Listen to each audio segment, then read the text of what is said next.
Hey everyone, this is my experiment for my independent study for my grade 11 physics class. We are clearly doing an experiment here on Ohm's law, and my hypothesis is that when the voltage increases across a circuit, the current will increase proportionally to it. So here's my setup.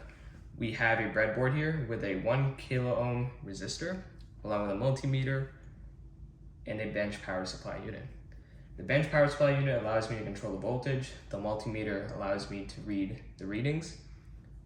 And what we got here is that the positive leg of the bench power supply is connected to the leg of the resistor, which is therefore connected to the positive end of the multimeter, while the negative leg of the bench power supply is just directly connected to the negative end of the multimeter to complete the circuit.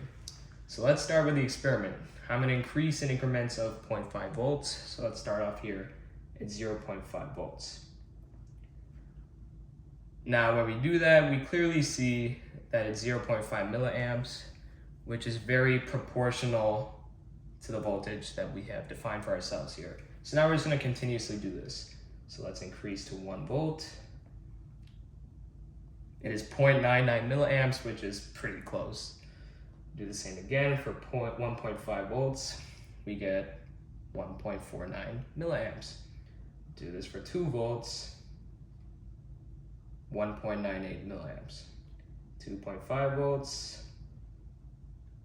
2.48 milliamps. 3 volts.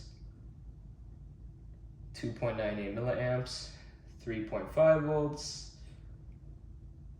3.48 milliamps.